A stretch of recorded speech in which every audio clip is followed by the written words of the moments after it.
وكذلك نري إبراهيم ملكوت السماوات والأرض وليكون من الموقنين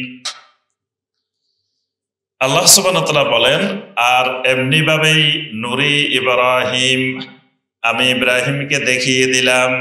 কি দেখাইলাম?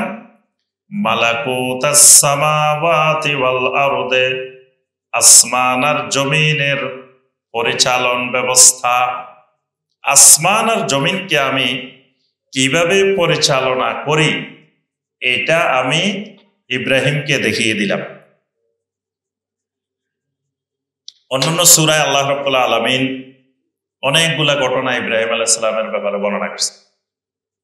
ইব্রাহিম আলাইহিস সালাম আল্লাহ পাকের কাছে বলছেন যে, আল্লাহ, আমি দেখতে চাই কাইফা তুহিল মাউতা, মৃতকে আপনি কিভাবে জীবিত করেন।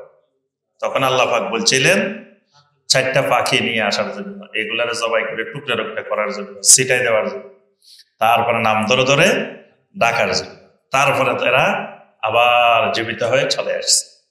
এই যে এরকম জিনিসগুলো আল্লাহ পাক দেখাইলেন, এগুলাই মালাকুতাস সামাওয়াতি ওয়াল আরদ, আসমান এবং জমিনের ব্যবস্থাপনার বিষয়গুলো ইব্রাহিমকে দেখিয়ে দিলাম।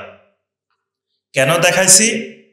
ওয়ালিয়াকুনা মিনাল মুকিনিন, যাতে ইব্রাহিম মুকিনিনদের অন্তর্ভুক্ত হয়ে যায়। মুকিনিন মানে কি? ইয়াকিনওয়ালা, দৃঢ় বিশ্বাসী। মানে ঈমান প্রথমে থাকে, ঈমান গাঢ় হইতে হইতে হইতে হইতে হয়ে যায় কি? ইয়াকিনে পরিণত হয়।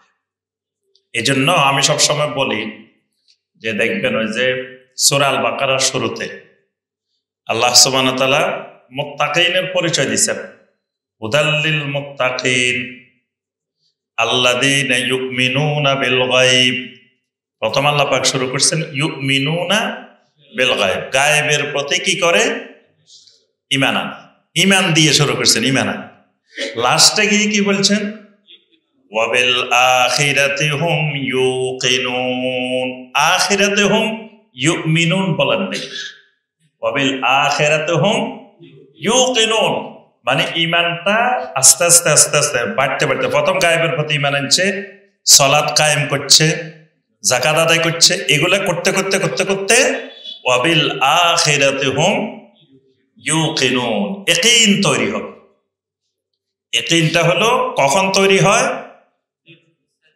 ইয়াকিন হলো তখন তৈরি হয় যখন আনতা আবুদাল্লাহা কাআন্নাকা তারাহু ফা ইল্লাম তাকুন তারাহু ফা ইন্নাহু ইয়ারাক। আল্লাহর ইবাদত এমন ভাবে করবে যেন তুমি আল্লাহকে দেখতেছ, যদি আল্লাহকে না দেখো আল্লাহ তোমাকে দেখতেছেন। এই পরিস্থিতি যখন তৈরি হবে, বুঝতে হবে আমার ভিতরে কি হয়েছে?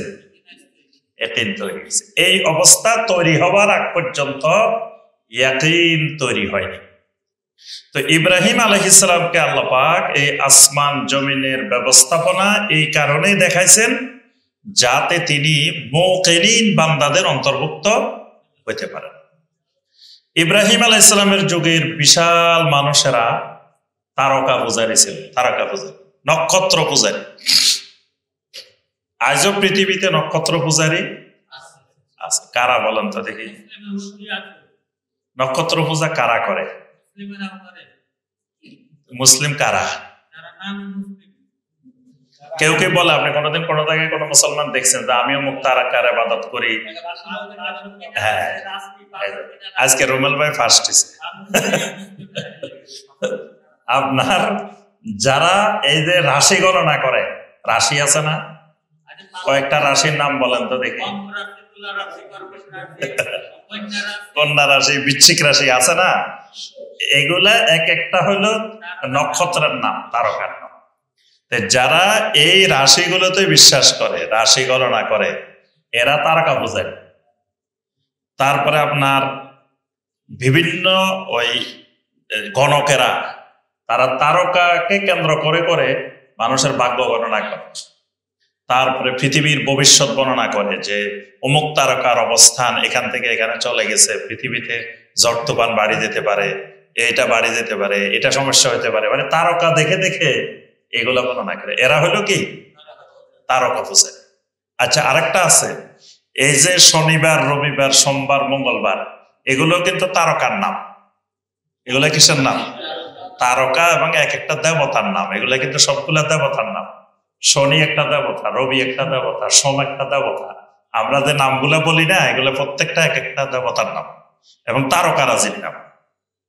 তো এখানে এই যারা ধরেন মনে করে যে বিশ্বাস করে শনিবার অশুভ, শনির দশায় ধরব, শনিবারে মঙ্গলবারে কাজ করা যাবে না, এই দুদিন অশুভ, এই দুদিন এটাই অমঙ্গল, মঙ্গল অমঙ্গলে বিশ্বাস, হ্যাঁ তিয়ারা তো শিরকুন, তারপরে আপনার এই শনিবারে করলে খারাপ হবে, শুক্রবারে করলে ভালো হবে, অমুক দিন করলে ভালো হবে, এই জাতীয় বিশ্বাস যারা করে এরাও তারকা পূজা, এটাও তারকা পূজা। এই জন্য নবী সাল্লাল্লাহু আলাইহি ওয়াসাল্লাম এগুলাকে কি বলছেন? শিরক বলছেন, এগুলাকেও শিরকের অন্তর্ভুক্ত করছে। তো ইব্রাহিম আলাইহিস সালামের যুগে তিনি যখন তাওহীদের দাওয়াত দিচ্ছিলেন, তখন তিনি দেখতে পেলেন যে বিশাল সংখ্যক মানুষ তারকা পূজায়।